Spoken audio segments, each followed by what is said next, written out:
Hello my dear students, स्वागत है आपका अपने यूट्यूब चैनल कालका क्लासेस पर। प्यारे बच्चों, आज मैं आपको इस वीडियो में नेचुरल साइंस पोस्ट कोड 086 का सॉल्यूशन करवाने वाला हूं, जो आपका पेपर 21 मार्च को हुआ था। तो बच्चों, आपको मैं इसका सॉल्यूशन जो है हिंदी मीडियम में करवाने वाला हूं। इंग्लिश मीडियम का सॉल्यूशन मैंने पहले करवा चुका हूं। तो स्टूडेंट्स, इस वीडियो को स्किप मत करना, स्टार्ट से लेकर एंड तक जरूर देखना। और चैनल पे नए आए हैं आप, पहली बार आए हैं, तो चैनल को लाइक व सब्सक्राइब और अपने फ्रेंड्स के साथ शेयर जरूर करना। तो चलिए स्टूडेंट्स, स्टार्ट करते हैं। हमारा जो पहला क्वेश्चन है, देखिए पहले क्वेश्चन में आपसे क्या पूछा गया है। सबसे सरल हाइड्रोकार्बन का नाम और संरचना बताएं जिसे केवल एक कार्बन द्वारा बनाया जा सकता है। तो सबसे सरलतम जो हाइड्रोकार्बन है बच्चों, उसका सूत्र जो होता है वो CH4, और इसको हम क्या बोलते हैं, मीथेन के नाम से इसको जानते हैं। क्या है, मीथेन। और इसकी अगर संरचना की बात करें तो संरचना आपको किस प्रकार से बनानी है बच्चों। कार्बन जो होता है वे कितना बॉन्ड बनाता है, 4 बॉन्ड। तो इस प्रकार से इसकी संरचना आपको बनानी थी। इसका जो दूसरा पार्ट जो है, इसमें देखिए कार्बन कार्बन के बीच में डबल बॉन्ड और यहाँ पे त्रिआवन यानी ट्रिपल बॉन्ड दे रखा है। तो आपको कितने हाइड्रोजन लगाने हैं प्रत्येक में कि इसकी कार्बन की संयोजकता पूर्ण हो जाए। तो यहाँ पे इस केस में देखिए, पहले में यहाँ पे कार्बन कार्बन के बीच में डबल बॉन्ड है, तो इस कार्बन के में कार्बन की संयोजकता 4 होती है, तो इस पर मैं कितने हाइड्रोजन लगाऊंगा, 2 हाइड्रोजन। और इसी प्रकार से इस कार्बन पे भी कितने हाइड्रोजन लगाऊंगा, 2 हाइड्रोजन। तो इस प्रकार से मुझे इन 2 कार्बन की संयोजकता पूरी करने के लिए कितने हाइड्रोजन लगाने पड़े, 4 हाइड्रोजन परमाणु लगाने पड़े। इसी प्रकार से इसमें अगर हम बात करें, कार्बन कार्बन के बीच में त्रिआबंध है, तो इस कार्बन की संयोजकता पूरी करने के लिए मुझे 1 हाइड्रोजन यहाँ पे लगाना पड़ेगा और 1 हाइड्रोजन मुझे यहाँ पे लगाना पड़ेगा।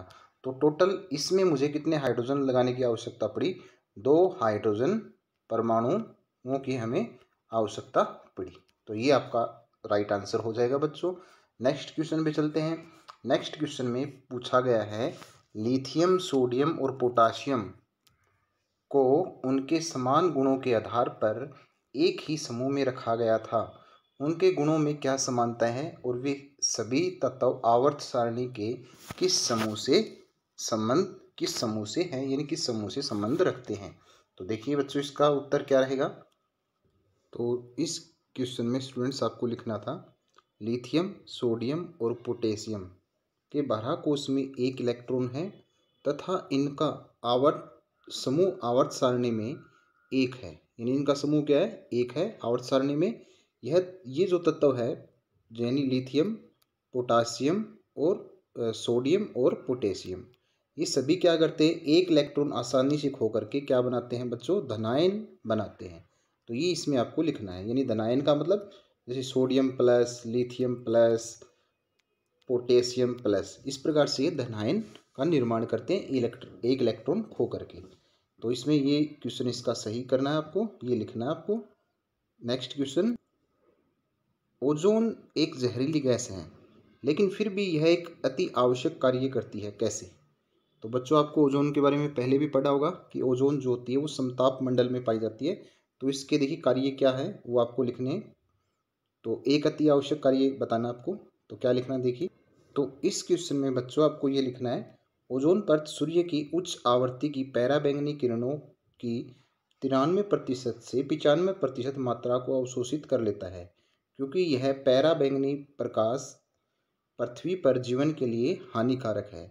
इस कारण ओजोन परत के अभाव में पृथ्वी पर सूर्य की पराबैंगनी किरणों से पृथ्वी के जैविक जीवन को अत्यधिक क्षति पहुंचती है।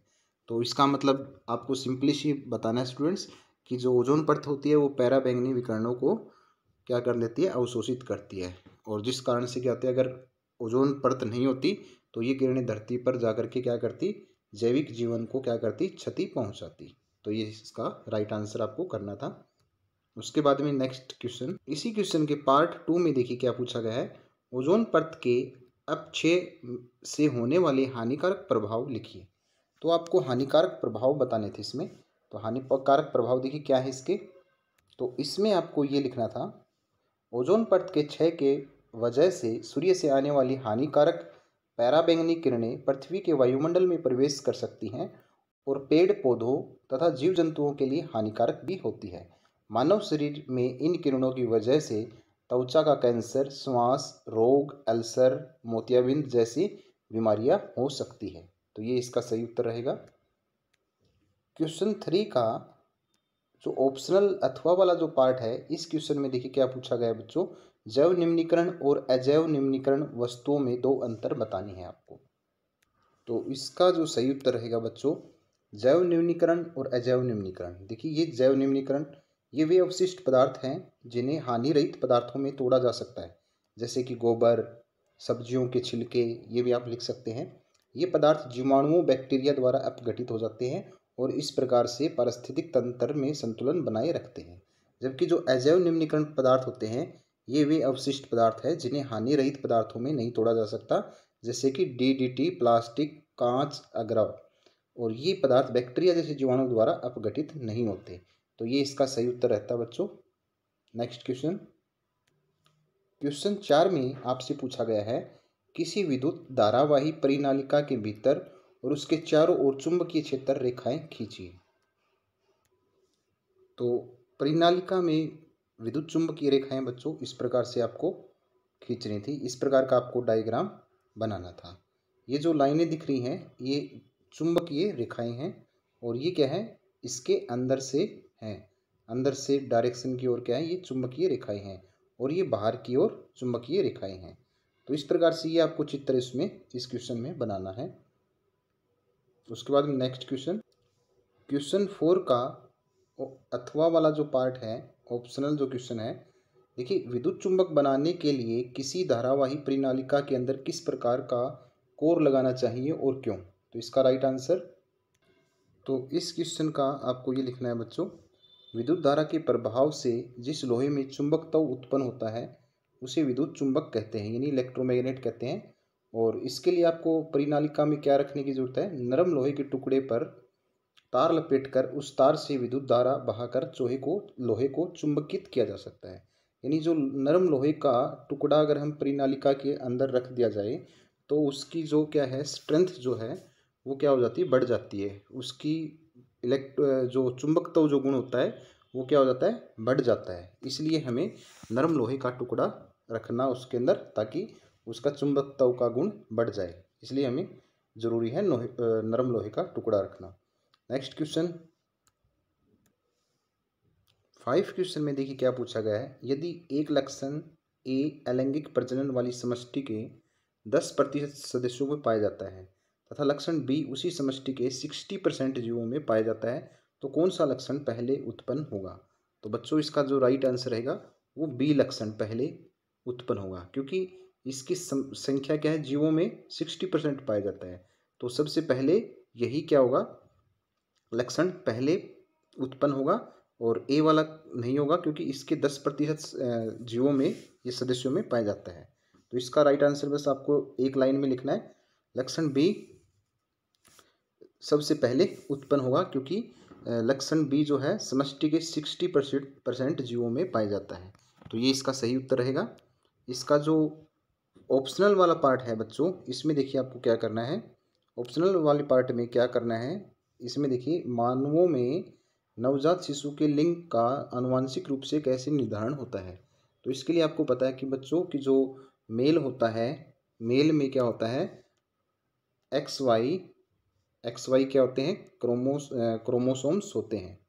तो एक्स वाई देखिए इस प्रकार से लिख रहा हूँ मैं, ये एक्स वाई किस में है, मेल में, और एक्स एक्स जो होती हैं वो फीमेल में क्या होते हैं, क्रोमोसोम्स होते हैं। तो इस प्रकार से उसके बाद में देखिए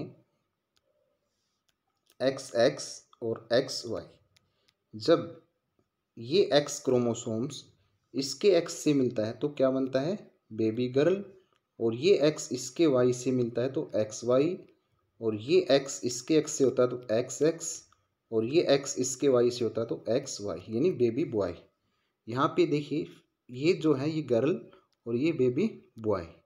तो इस प्रकार से ये युग्मंज का निर्माण होता है, जब इसका एक्स क्रोमोसोम इसके मेल वाले क्रोमोसोम से मिलता है तो एक्स एक्स जो होता है ये युग्मंज का निर्माण होता है, और इससे किसका जन्म होगा, बेबी गर्ल का पैदा हुआ। इसी प्रकार से ये बन जाते हैं। ये आपको इस प्रकार से इस क्वेश्चन में दर्शाना था।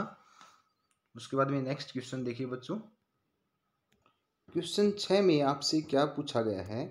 क्वेश्चन 6 में मानव मादा जनन तंत्र में युग्मनज कहाँ प्रत्यारोपित होता है।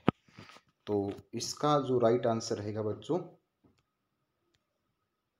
मानव मादा जनन तंत्र में युग्मनज गर्भाशय में प्रत्यारोपित होता है, ये इसका सही उत्तर रहेगा। इसी का जो बी पार्ट है वो देखिए, विकसित होता भ्रूण पोषण का ग्रहण और अपशिष्ट पदार्थों का उत्सर्जन कैसे करता है। इसका सही उत्तर,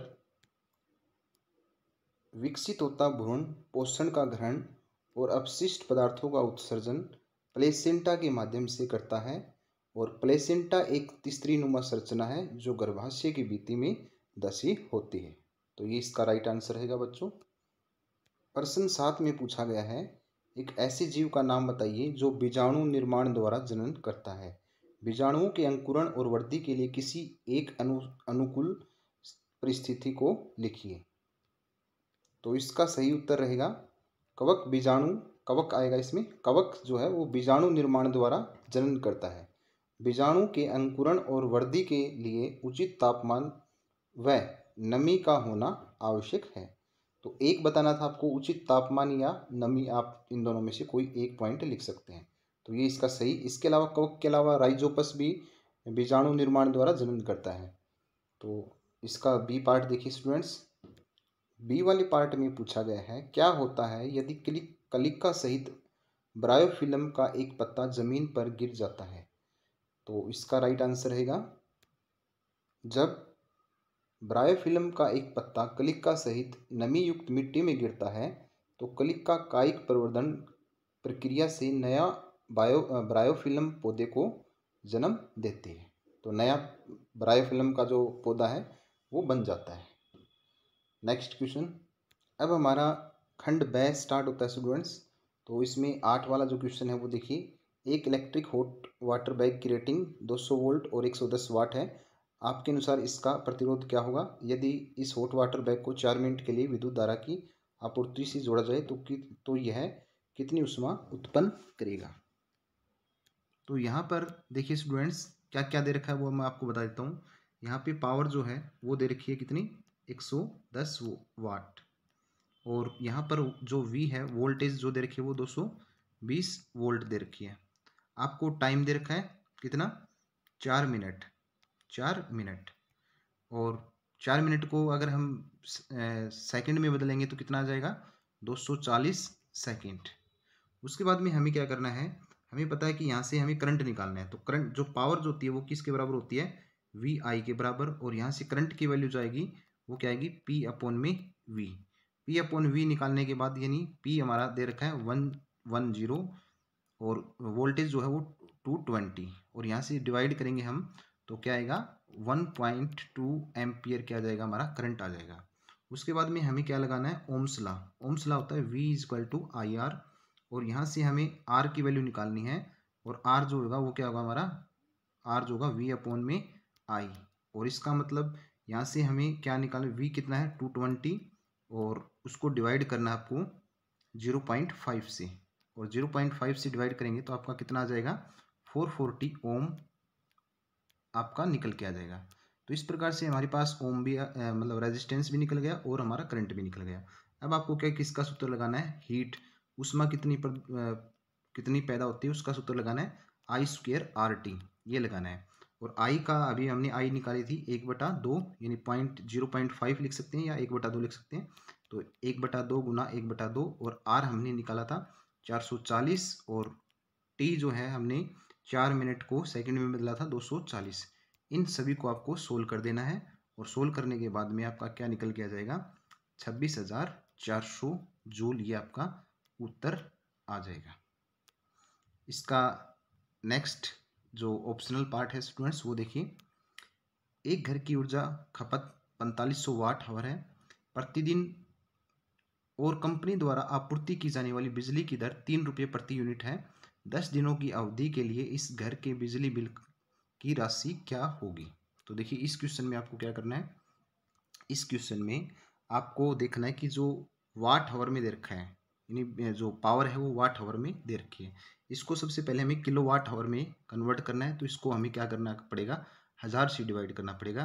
तो इसका मतलब 4.5 किलो वाट आवर ये आ जाएगी। 4.5 किलोवाट आवर ये आ जाएगा हमारा। तो उसके बाद में इसका मतलब स्टूडेंट्स हावर लगी हुई है तो ये एनर्जी की यूनिट है। इसका मतलब टोटल यूनिट कितनी हुई हमारी 4.5 यूनिट, ये हमारी निकल के आ गई। अब हमें देखो एक यूनिट का जो खर्चा है वो कितना दे रखा है स्टूडेंट्स, इसमें 3 रुपये। तो हमें कितने दिन के लिए निकालना है, 10 दिन के लिए। तो 4.5 एक दिन की यूनिट, एक दिन की यूनिट का खर्चा होगा 3 रुपये, इससे मल्टीप्लाई कर देंगे और हमें निकालनी कितने दिन की, 10 दिन की, तो इससे 10 से मल्टीप्लाई और कर देंगे।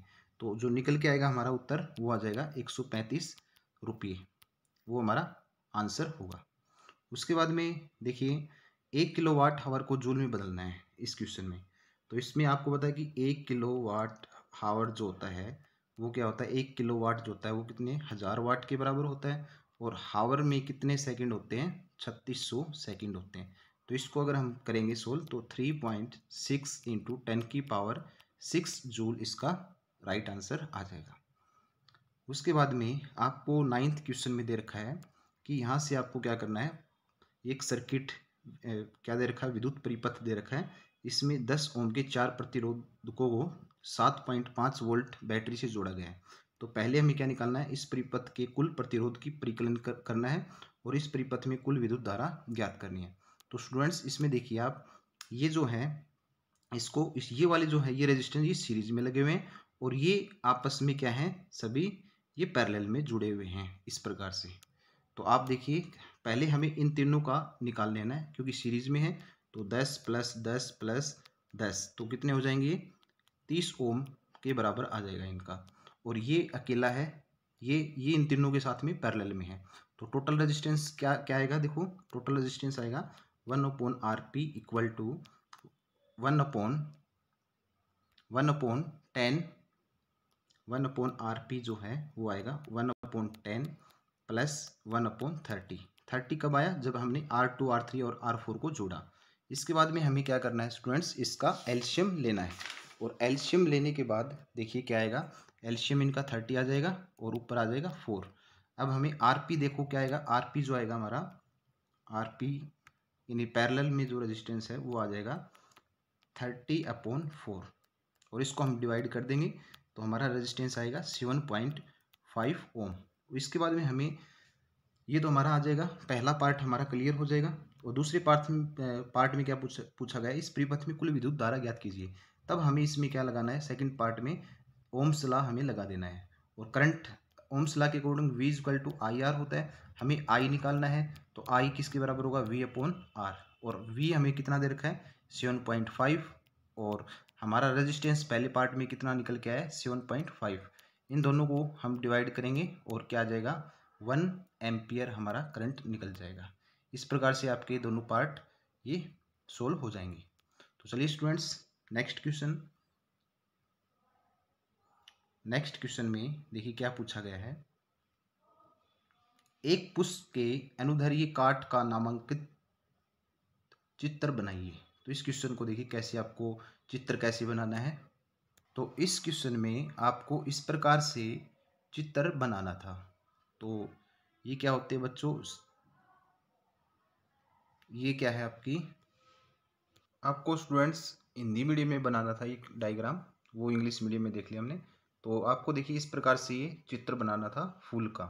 तो इसमें आपको जो पार्ट दिखाई दे रहे हैं ये क्या है, वर्तिका, ये सभी पार्ट मिलाकर के क्या मिलते हैं, स्त्री केसर के पार्ट होते हैं। साथ में ये क्या होता है आपका अंडाशय, और ये क्या होते हैं पुकेसर के भाग होते हैं, यानी मेल पार्ट जो होते हैं। ये क्या है परागकोश, ये तंतु, और ये क्या है दल पंखुड़ी, और ये क्या है बाहरा दल। तो ये चित्र आपको इस क्वेश्चन में बनाना था। क्वेश्चन 10 का जो ऑप्शनल यानी अथवा वाला जो क्वेश्चन है स्टूडेंट्स वो देखिए, गर्भ निरोधन विधियों को अपनाने के किन्हीं 2 कारणों की सूची बनाइए। बतानी है आपको ये सूची। तो देखिए इसका क्या राइट आंसर रहेगा। तो इसका सही उत्तर रहेगा बच्चों गर्भ निरोधक युक्तियाँ अपनाने के निम्न कारण हैं। क्या कारण है बच्चों, वो आपको बताने हैं। सबसे पहला कारण ये है गर्भ निरोधक युक्तियाँ क्यों अपनानी चाहिए, जन्म दर को नियंत्रित करना। दूसरा जो कारण है बार बार गर्भधारण के कारण, यहाँ पे लिखना आपको, गर्भधारण के कारण माता के स्वास्थ्य पर प्रतिकूल प्रभाव पड़ता है तथा यह हमारी विस्फोट जनसंख्या में वृद्धि करता है। तो ये दो आपको कारण बच्चों लिखने हैं इसके, या आप अन्य कारण भी आप इसके अलावा अन्य जो रीजन होते हैं वो भी आप लिख सकते हैं। तो देखिए अगला क्वेश्चन, इस पार्ट में बी वाले पार्ट में क्या पूछा गया है, क्या कॉपर टी उसके उपयोगकर्ता को एसटीडी से सुरक्षा में प्रदान करने का मदद कर सकती है। एसटीडी का मतलब होता है बच्चों सेक्सुअली ट्रांसमिटेड डिजीज, इसको हम हिंदी में यौन संचारित रोग बोलते हैं। तो कॉपर टी क्या मदद करता है, तो इसका उत्तर देखिए क्या करना है हमें, तो इसका उत्तर आपको ये करना है नहीं, कॉपर टी एक गर्भ निरोधक युक्ति है, यह यौन संचारित रोगों को रोकने में सहायक नहीं होता, केवल क्या करता है ये गर्भ निरोधक युक्ति है, गर्भ को रोकता है, लेकिन यौन संचारित रोगों में ये क्या होता है रोकने में मददगार नहीं होता। तो ये इसका सही उत्तर रहेगा। नेक्स्ट क्वेश्चन बच्चों, चैनल को साथ साथ में लाइक व सब्सक्राइब जरूर कर देना, क्योंकि हम आपके लिए इतनी मेहनत कर रहे हैं तो आप भी हमें कुछ हमारे लिए चैनल को लाइक व सब्सक्राइब करके हमें हमारा उत्साह बढ़ा सकते हैं। तो स्टूडेंट्स 11 क्वेश्चन का देखिए, एक्स और वाई दो समजातीय श्रेणी के कार्बन यौगिक हैं जिनका क्वथनांक तालिका में दिया गया है। तो इसमें देखिए ये तालिका दी गई है। तो इसमें देखिए एक्स का जो क्वथनांक है बच्चों 65 डिग्री और वाई का जो क्वथनांक है वो 97 डिग्री। तो पहले पार्ट में से आपसे ये पूछा गया है इनमें से किस अणु का आणविक द्रव्यमान अधिक होगा।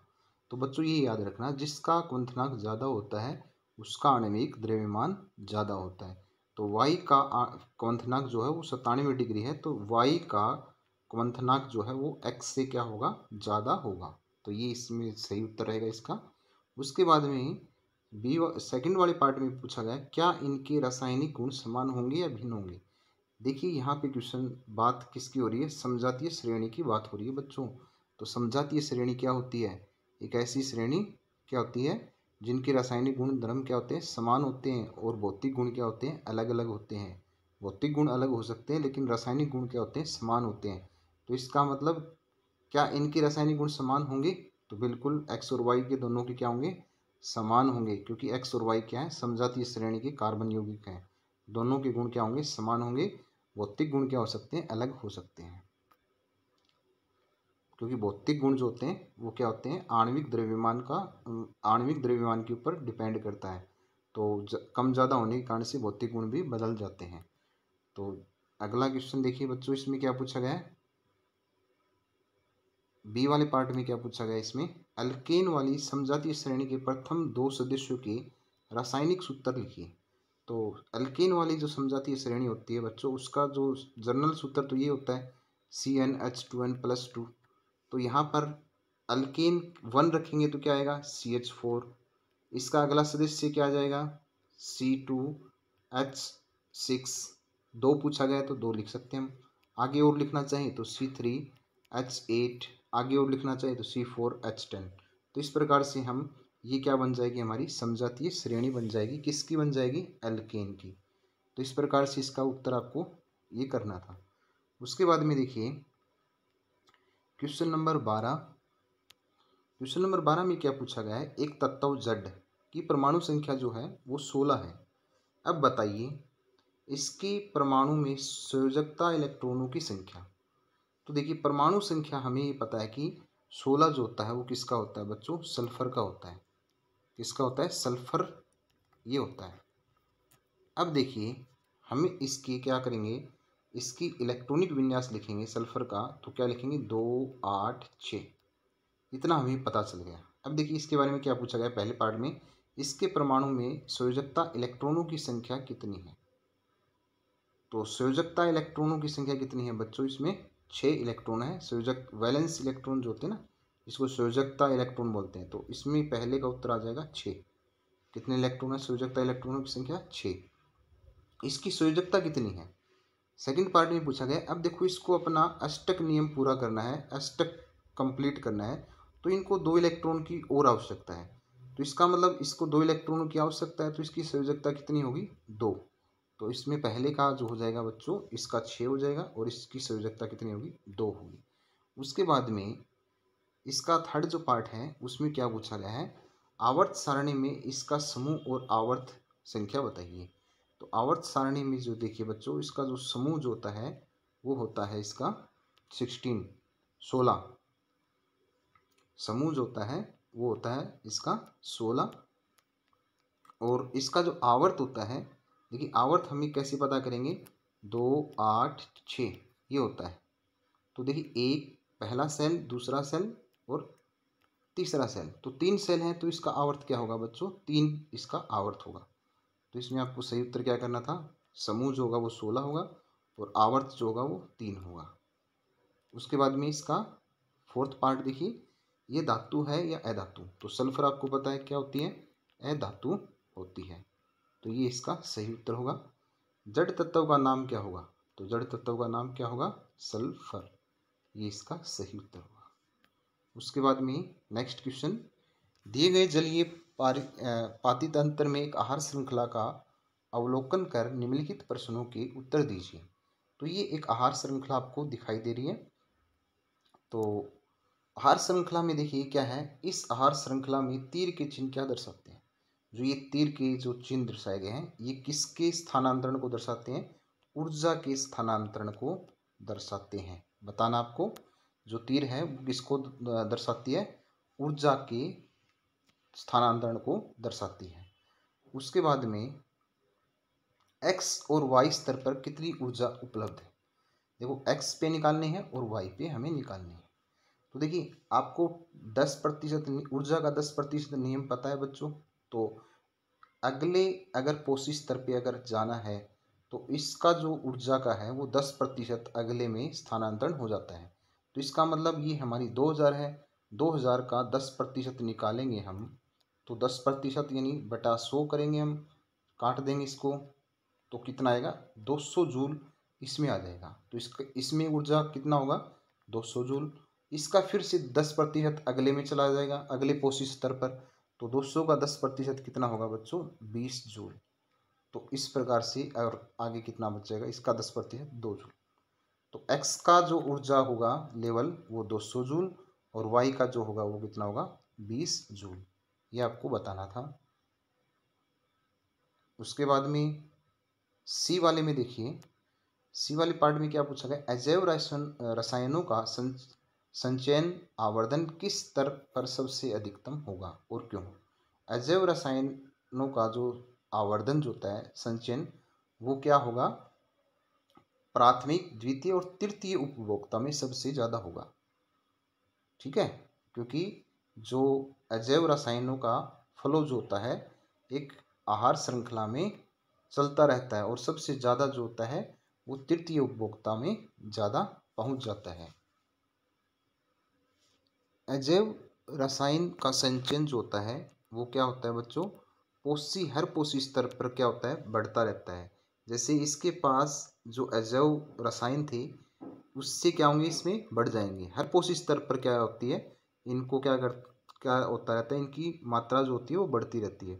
और लास्ट में जाकर के लास्ट में ये है, तो इसमें अजैव रसायनों का संचयन क्या होगा, सबसे अधिकतम होगा।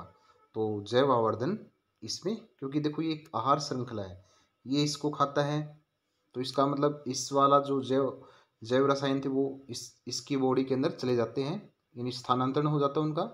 और इसको फिर क्या होती है, छोटी मछली के अंदर इसके अजैव रसायन इसके अंदर चले जाते हैं और इनको फिर क्या करती है, बड़ी मछली खा लेती है। तो अजैव रसायन छोटी मछली से फिर क्या इसमें चले जाते हैं।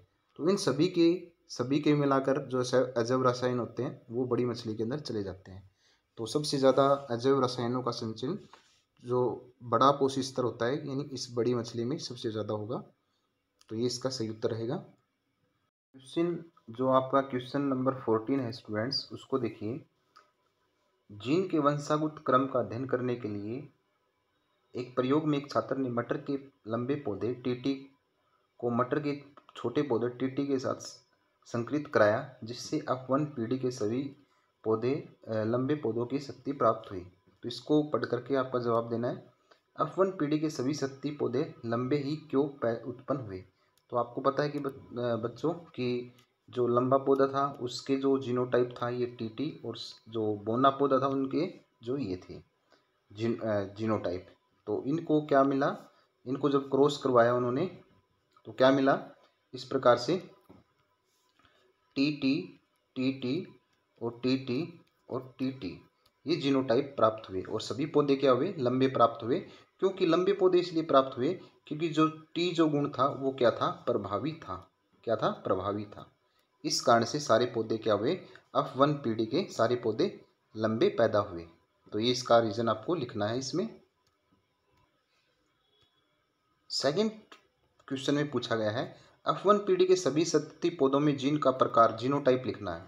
तो अभी हमने किया है कि सभी में क्या आया था? टी टी, टी टी और टी टी और टी टी, ये आया था जीनोटाइप। तो इस क्वेश्चन में आपको ये लिखना है, जीनोटाइप का जो प्रकार होगा वो ये होगा। और सभी पौधे क्या हुए थे? लंबे हुए थे। फिनोटाइप में आपको सभी लंबे पौधे प्राप्त हुए। उसके बाद में सी वाला पार्ट देखिए। यदि F1 पीढ़ी के 70 पौधों का 100 परागित किया जाए तो F2 पीढ़ी में कुल 600 पौधे प्राप्त हुए। इस पीढ़ी में फिनोटाइप अनुपात के अनुसार पौधों की संख्या बताइए। तो देखिए, अब F2 पीढ़ी कब आई? जब F1 पौधों को आपस में 100 परागित किया गया। तो F1 में हमें टी टी और टी टी, अब इनका आपस में क्या करवाना है? हमें 100 परागित करवाना है। और क्या शक्ति प्राप्त होती है? देखिए, टी टी और टी टी। अब इसका इसके साथ मिलेगा तो टी टी, और इसको इसके साथ में तो टी टी, स्मॉल टी इस टी के साथ मिलेगा तो टी टी, और स्मॉल टी इस टी के साथ मिलेगा तो टी स्मॉल टी। तो इसमें हाँ आप देखिए टी प्रभावी है, तो 3 जो पौधे हैं वो हमें क्या हुए? लंबे, और एक पौधा क्या हुआ? बोना। यानी 4 पौधों पे हमें 3 पौधे लंबे मिले और एक पौधा बोना मिला। तो इसका मतलब अनुपात जो होगा बच्चों वो क्या होगा? 3:1 होगा। यानी 4 पौधों में से 3 पौधे लंबे मिलते हैं और एक पौधा बोना मिलता है। तो इस प्रकार से ये बोलता है कि 600 पौधे हैं, तो 600 पौधों में से लंबे पौधे कितने होंगे? तो इसका हमें क्या करना है? लंबे पौधे तो 3 हैं, टोटल कितने में से? 4। तो ये करेंगे, हम इनको सोल्व करेंगे तो हमें कितने प्राप्त होंगे बच्चों? 450 पौधे 600 में से लंबे प्राप्त होंगे। और बाकी जो बच गए, कितने बच गए? 600 में से 450 घटा देंगे तो वो कितने बच जाएंगे हमारे पास? 150 पौधे जो हैं वो हमें हमारे पास क्या प्राप्त होंगे? बोने। तो ये आपको इसमें बताना था। तो उसके बाद में देखिए बच्चों, इसका जो अथवा वाला जो पार्ट है इसमें क्या पूछा गया है? जब F1 शक्ति के पौधों को बोने छोटे मटर के पौधों टीटी के साथ पर परागित कराया गया तो उत्पन्न पौधों का अपेक्षित फिनोटाइप दिखाई देने वाले गुण और जीनोटाइप का लिखिए।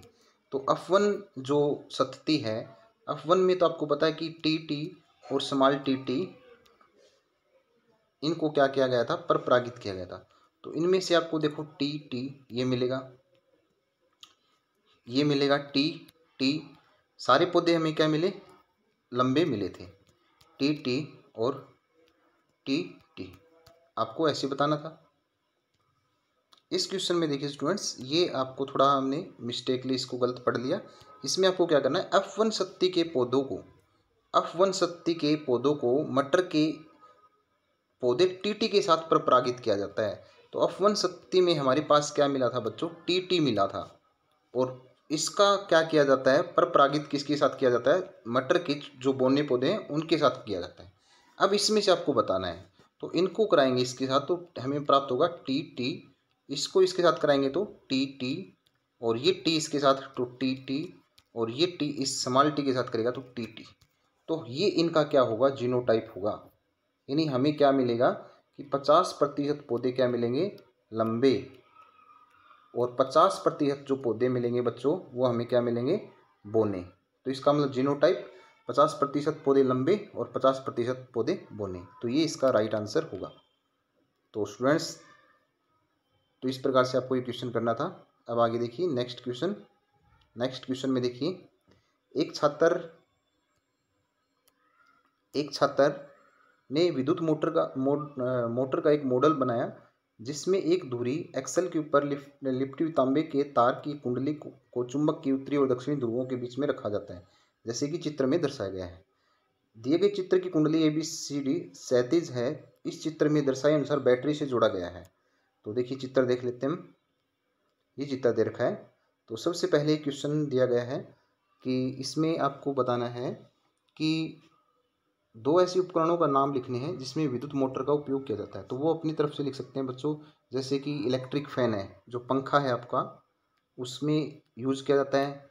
इसके अलावा जो वॉशिंग मशीन होती है, कपड़े धोने की मशीन जो होती है, उसमें यूज़ किया जाता है। इसके अलावा जो आपका जो प्रिंटर होता है उसमें यूज़ किया जाता है। और जो इलेक्ट्रिक व्हीकल जो होते हैं, ई रिक्शा जो होती हैं, उनमें भी इनका उपयोग किया जाता है। तो विद्युत मोटर का उपयोग और भी आप अपनी तरफ से लिख सकते हैं। उसके बाद में जो बी वाला पार्ट है, कुंडली BC भुजा में प्रभावित विद्युत धारा टर्निंग फोर्स घुमाने में योगदान क्यों नहीं करती। तो देखिए जो BC है, ये टर्निंग फोर्स में काम क्यों नहीं करती। तो इसका रीज़न ये है कि जो ये BC भुजा है, ये क्या है, बिल्कुल समानांतर है। जो चुंबकीय रेखाएं हैं वो इस प्रकार से हैं, और ये भी क्या है, इसके बिल्कुल चुंबकीय रेखाओं के समानांतर कौन है, BC। ये BC क्या है, चुंबकीय रेखाएं क्या है, नॉर्थ से साउथ इस प्रकार से, और इसी डायरेक्शन में BC है। तो दोनों क्या एक दूसरे के समानांतर हैं। तो इस कारण से क्या है, ये किसमें योगदान नहीं देती, टर्निंग फोर्स, यानी इसको कुंडली को घुमाने में योगदान नहीं देती। इसको घुमाने के लिए इसको क्या होना चाहिए था कि जो इसका जो परपेंडिकुलर होना जरूरी था। तो इस कारण से ये योगदान नहीं देती, क्योंकि ये दोनों क्या है, चुंबकीय रेखाओं के समांतर। BC भुजा जो है वो चुंबकीय रेखाओं के समांतर है। आपका उत्तर ये रहेगा इसमें। सी वाले पार्ट में देखिए क्या पूछा गया है, दी गई स्थिति में कुंडली की भुजा AB और CD पे लगने वाले बल की दिशा क्या होगी। तो AB और BC, देखिए AB ये है और BC क्या है, देखिए क्या पूछा गया है, AB और CD। तो AB हमारा कहाँ पे, ये वाला है, और CD क्या है, ये वाला है। तो इसमें हमें जो क्या निकालना है, ये देखिए क्या पूछा गया है, इसमें हमें बल की दिशा हमें ज्ञात करनी है। तो बच्चों आपने जो फ्लेमिंग का जो बायां हाथ का नियम है, एक राइट होता है एक लेफ्ट। तो फ्लेमिंग लेफ्ट हैंड रूल के अकॉर्डिंग जो जो AB है वो उसके अकॉर्डिंग अगर इसके ऊपर लगाएंगे, हम अप्लाई करेंगे, तो क्या होगा, उसकी डायरेक्शन डाउनवर्ड आती है फ्लेमिंग लेफ्ट हैंड रूल के अकॉर्डिंग। तो AB की जो है वो क्या होगी, दिशा जो होगी, डायरेक्शन होगी डाउनवर्ड होगी नीचे की तरफ, और CD की जो डायरेक्शन है वो क्या होगी बच्चों, ऊपर की तरफ होगी, फ्लेमिंग के बाएं हाथ नियम के अनुसार। तो ये इसका राइट आंसर रहेगा। इसके अलावा जो इसके जो ऑप्शनल पार्ट है वो देखिए, उसमें क्या पूछा गया है, state two change which could be made in this motor to increase the rate of rotation of the coil. तो इस देखिए ये जो कोयल है, ये कोयल ABCD, इस कोयल को अगर हमें तेज़ी से घुमाना है तो इसके लिए हम क्या करेंगे। तो इसके लिए हमें सबसे पहले क्या करेंगे, ये जो कुंडली है ये आपकी कोयल है, क्या है बच्चों, कोयल है। तो इसमें हम क्या करेंगे, तारों की लपेटों की संख्या क्या करेंगे, बढ़ा देंगे, जिससे क्या होगी, ये क्या बन जाएगी, शक्तिशाली बनेगी और तेज़ी से घूमने लग जाएगी। दूसरा कारण हम ये लिख सकते हैं कि जो विद्युत धारा जो होती है, ये जो हमने विद्युत धारा इसमें से पास की है, इसका परिणाम बढ़ा दें, यानी विद्युत धारा बढ़ा दें तो भी ये क्या करेगी, तेज़ी से रोटेट करेगी। और तीसरा कारण ये हो सकता है कि हमने जो इस कुंडली को, ये जो मैग्नेट चुंबक के बीच में रखा है, इन चुंबक की जो पावर है वो क्या करें, हम बढ़ा दें, चुंबक शक्तिशाली चुंबक रख देंगे तो भी क्या करेगी, तेज़ी से घूमेगी। और इस प्रकार से आपको ये इसका आंसर लिखना था। तो इस प्रकार से हम कुंडली के घूमने की दर को बढ़ा सकते हैं। तो बच्चों ये था आपका इस पेपर का लास्ट क्वेश्चन। तो वीडियो कैसी लगी स्टूडेंट्स, आप बताना कमेंट बॉक्स में। चैनल को सब्सक्राइब ज़रूर करना स्टूडेंट्स, क्योंकि हमने आपके लिए इतनी मेहनत से ये वीडियो तैयार किया है। तो स्टूडेंट्स आपको बाकी वीडियो भी आपके चैप्टर के अनुसार जो प्रैक्टिस पेपर है वो आपको टर्म 2 से पहले पहले और भी मिल जाएंगे। तो हमारे चैनल पे विजिट करते रहना, चैनल को लाइक व सब्सक्राइब ज़रूर करना। तो स्टूडेंट्स मिलते हैं नेक्स्ट वीडियो में, अपना ख्याल रखना, टेक केयर।